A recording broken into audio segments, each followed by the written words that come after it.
It's one of those discussion videos. I mean, obviously you saw the title, so you know what this is about. I was wondering about something. When it comes to controlling your lights, there are like, I guess, several ways, right? DMX, Master Slave, Standalone, just have the lights just sitting there, which I guess really isn't method of control. You can use remote, you know. And I was thinking about that. And this controller here, okay, from American DJ, the RGBW4C-IR. And, optional accessory is a remote. And the sensor for the remote is right here. And, you know, plugs in, and you got the sensor here. Turn on my lights, you can see better, but that's what the sensor looks like. So it just plugs into the controller, and it allows you to control the controller with the remote, which we have stored in here, if I can get it out. Okay, so this is the controller, or well, remote. Wow, remote. Again, optional. You have to pay for this, you know. This was $20, so I mean, I want to experiment with it and see how effective it is.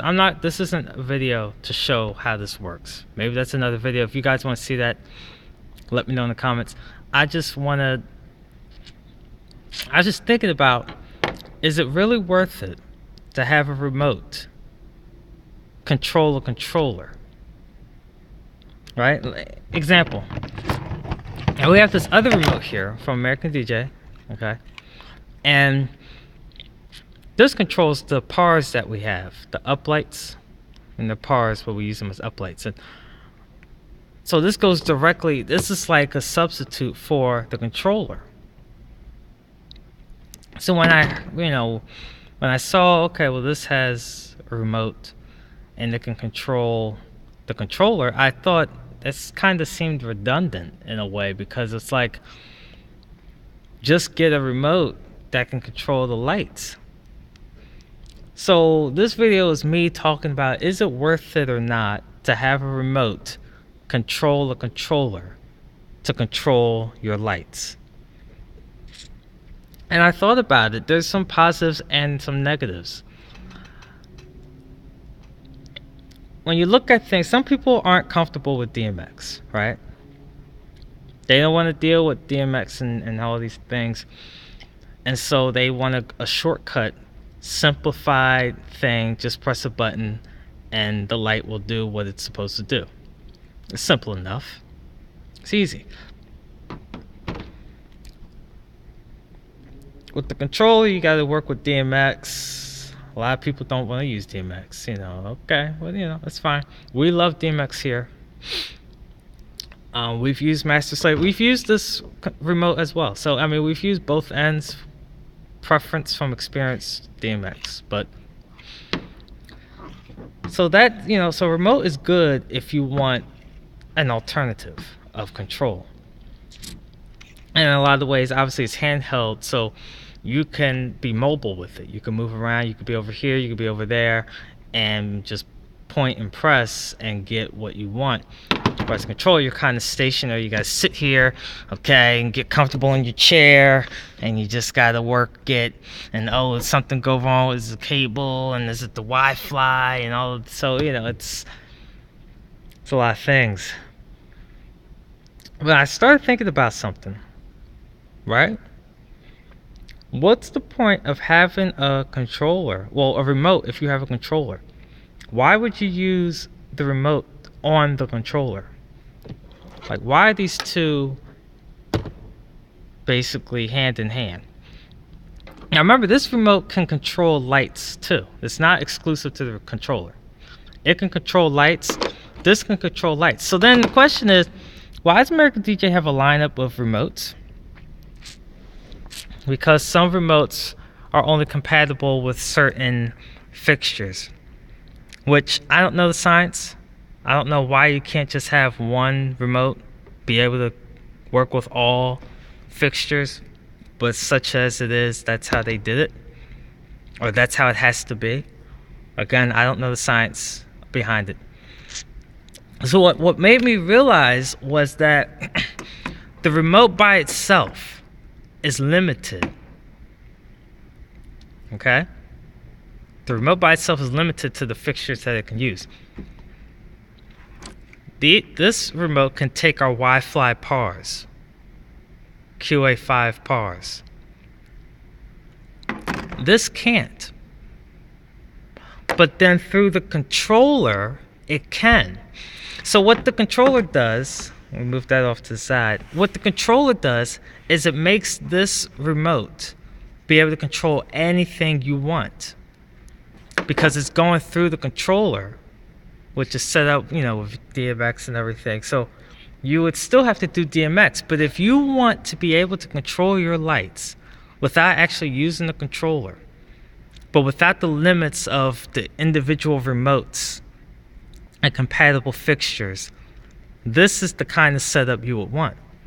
Because then all you do is set this up, and then during your event, during your gig, during whatever, you are holding on to this, and you just make sure you aim it at the sensor, and you've got yourself a nice setup. So I can take this, okay, and I can go over here and sit down in this chair and work the lights. Of course, I have to point it over there at the board, the sensor, but you get the idea, right? I can go up. A lot of times when I'm doing lighting for services, I'm the only person doing it, so I'm working the fall spot and I'm working the board.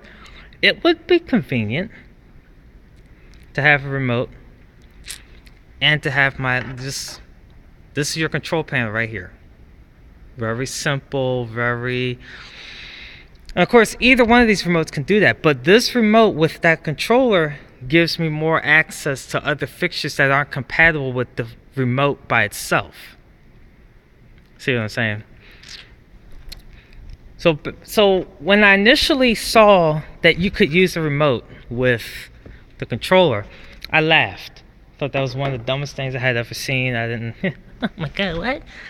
But then, after I bought it, and I tested it out, and I sat here and I played around with it, I started to realize, in some ways, it can work. In some ways, it's redundant. In some ways, it's like, it doesn't matter.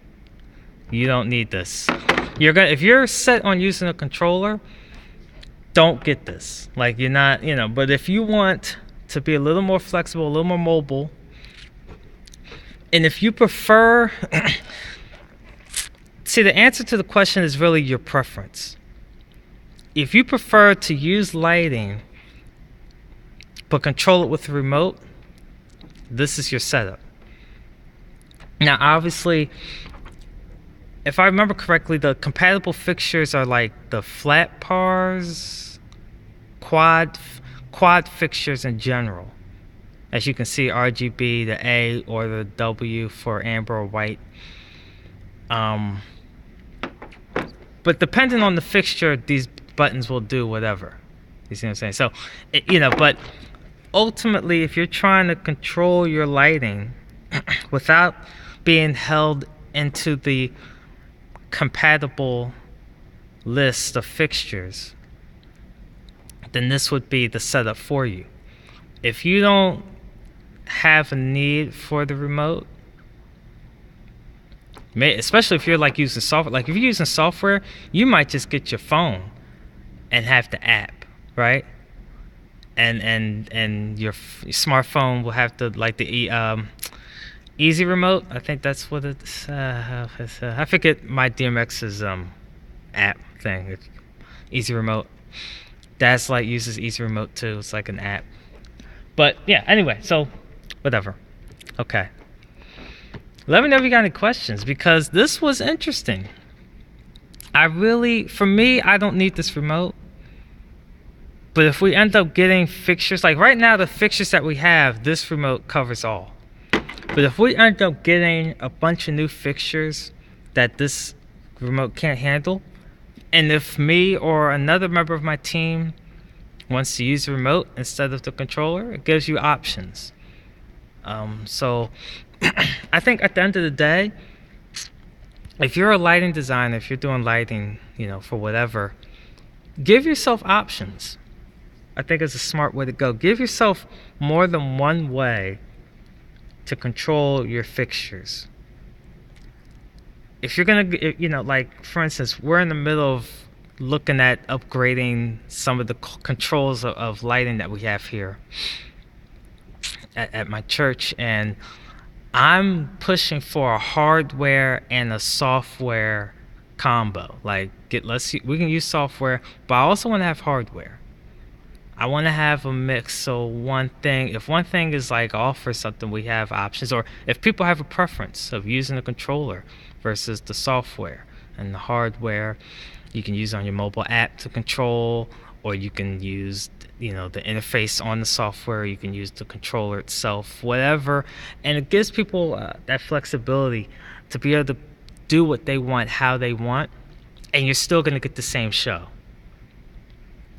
You know what I'm saying? You're still going to get, the fixtures are there, the scenes are built, you're just accessing them or programming them in different spots. That's all. So, hit the comments and let me know your preference. Do you like remotes? Do you like boards? Do you go with the software now, in the smartphone? Because the smartphone's kind of tricky with the Wi-Fi necessity. But, and I say Wi-Fi, not Wi-Fly. Ugh, boy. So, some people need that Wi-Fi for the apps, so that's like a drawback for some people. Some people love the remote. They keep it simple, especially like for DJs. They want to keep their setup small and quick, so they usually bring out the remotes to keep things like quick, or a smaller controller like this. So yeah, let me know in the comments which way you lean. Me personally, I definitely like hardware controllers. I'm not big on remotes, not big on software. So it's just my preference. I don't dislike any of them, but if I had to pick one, it's going to be the hardware controller. So thank you for watching. I know it's been a while. I've had some things come up in the past couple of months that caught me off guard, and I couldn't do a lot of video work that I wanted to do. I couldn't even do a lot of writing work that I usually do as well. A lot of things had to take a back seat. There's been a lot going on, but I'm not telling you that I'm back in the game, because I'm not. But I want to stop by, just kind of do this video real quick, let you guys in on what I'm thinking about. Maybe I'll do more videos of this. Just if you want more videos of me, just what do I think of this, that, and the other about lighting. I've done one video about wireless versus wired DMX. I might link that if I didn't unpublish that or something. I don't know what happened to that video, but I did do Wi-Fi versus hardline DMX, and pros and cons, and battery powered fixtures and pros and cons of that too. So I might make another series like that. Just my thoughts on different ways and different methods of lighting. Lighting is so vast, and there's so many ways of doing it that you could have 5-6 different ways. That can confuse someone who's just learning. But let me know if you got any questions about this stuff. If you want, like I said earlier, if you want the video of me using this with the remote, with the controller, then let me know. I'll do that too. I've already played around with it. I'm not impressed, but I'm happy to let you guys in on what I saw. So thanks for watching. Keep shining.